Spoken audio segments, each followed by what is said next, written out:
That's a crazy statue. This was designed by me. 112. So when he came, he appeared somewhere in Himalayas. People saw that he was dancing wildly, or he sat Do still. you think this was a real person, a real individual? Only 7 disciples hung on. They saw the greatest miracle is the man is not getting up for food, water, toilet, nothing. Who do you think this person was? He's Adi Yogi.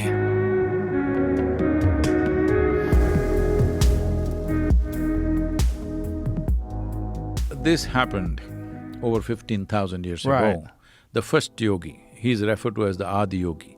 Today, to honor him, we have set up a 112 feet tall bust of Adi Yogi in India. You must look him up. 112 Yeah, you feet can look him tall up, bust. Adi Yogi. What part of India is that? In southern India, in Coimbatore, in Tamil Nadu. So, this is 112 feet because he gave 112 methods as to how. We are saying this over 15,000 years ago because of they talked about certain celestial happenings. Those happenings have been confirmed today as well over 15,000 years ago.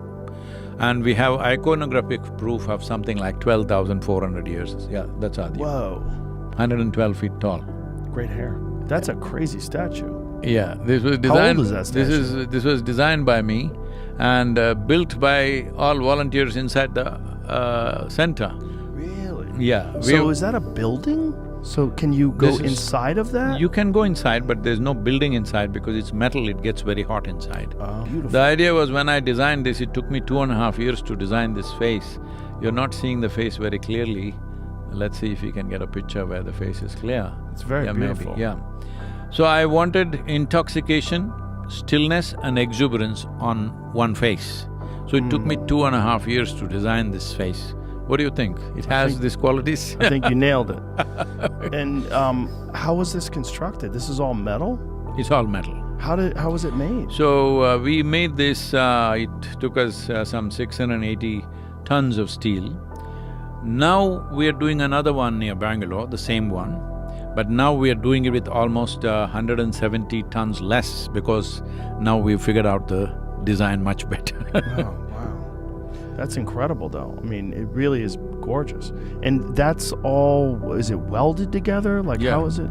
See, you can see some patchwork here, you're not seeing it, but actually the metal pieces are all about this much size. We could have removed that, we could have, brazed that and removed that. But when I looked at it, the roughness of it looked better than a smooth face, so I just left it as it is. So there are patches. So you can see the construction You can see method the when you're construction seeing material, not really that visible, but you can see for an observer, you can see that, which gives a kind of roughness to the statue, not very smooth. it. So this yogi that devised these 112… So when he came, he appeared somewhere in Himalayas and people saw that he was dancing wildly in ecstatic states, completely oblivious to everything around him, or he sat still for days on end, weeks on end, he just sat still unmoving. So initially, lot of thousands of people gathered, some miracle is happening, but slowly, because he didn't perform any miracles, no fireworks happened, people got bored and they left. Only 7 disciples hung on because they saw the greatest miracle is the man is not getting up for food, water, toilet, nothing. That means he's beyond the physical nature. He just sat there for months on end sometimes. The only sign of his aliveness was tears of ecstasy were dribbling down his cheeks. That was the only sign of life, otherwise he looked like he's dead. So when he came to some moments when he came to his consciousness, they pleaded, they wanted to learn, what is it that is happening to you? So he tried to be dismissive, he didn't want to be in touch with them, but when they hung on, when they persisted, then he put them on a preparatory kind of work. They went through the preparatory work and then he started expounding for many years what is the science of how human mechanism is made.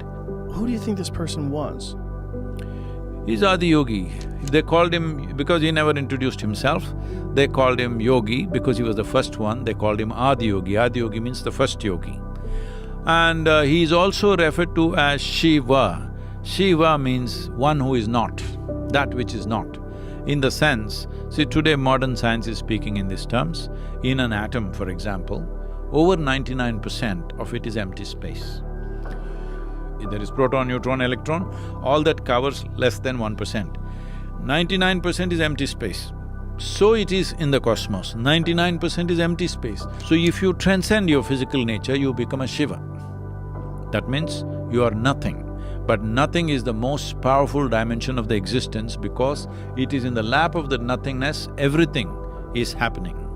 What you call as everything is just 1%. Or do you think it's representative of the learning of yoga, and the best way to establish it, to express it, was to make it a person? It's a real person because the places where he came, what he spoke, everything is recorded in history largely by lore.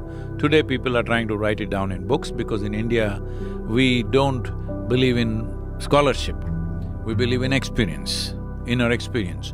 So it's always transmitted as a oral tradition for a long time. These days people are writing down in many ways. It was a real person because… Pretty spectacular human being if they could do Absolutely. all the things. See, when he came down south, in southern India at that time, people were way shorter than the northern people. So they say he was twice the height of an average South Indian woman. So they say he must have been… because an average South Indian woman, tribal women were like 4.5 feet, so he must have been 7 or 8 feet tall, that people said he was twice that. And they say when he stood next to a horse, he was as tall as the horse's ears. But do you think these are exaggerations? No, do you think… what do you think exaggerations could be there, but because his physical size doesn't mean anything for his yoga. Right, but So why… there's no point exaggerating that aspect, I'm saying. Right. See, if he was a warrior, somebody may exaggerate him.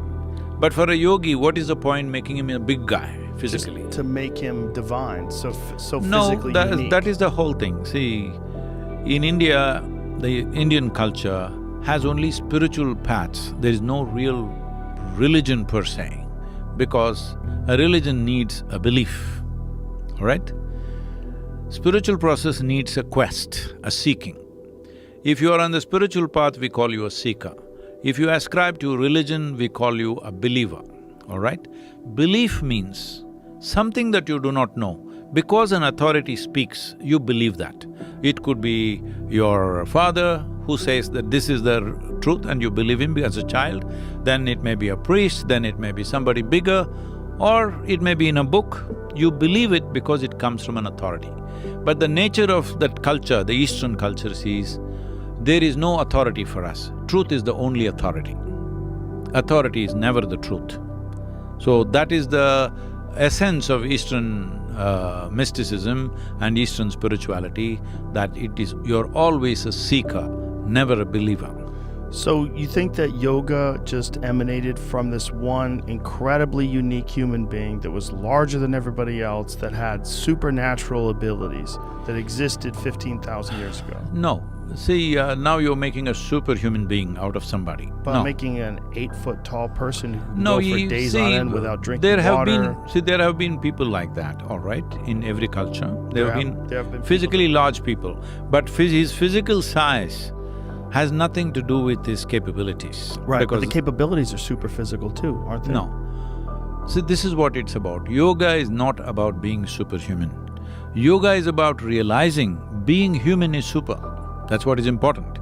So that's the whole thing that he's saying. How being human is so super, if you explore your humanity to its fullest, you will become so fantastic.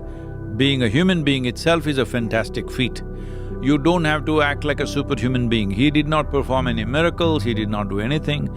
He just taught them how to be beyond the limitations of one's physical and psychological structures, that's all.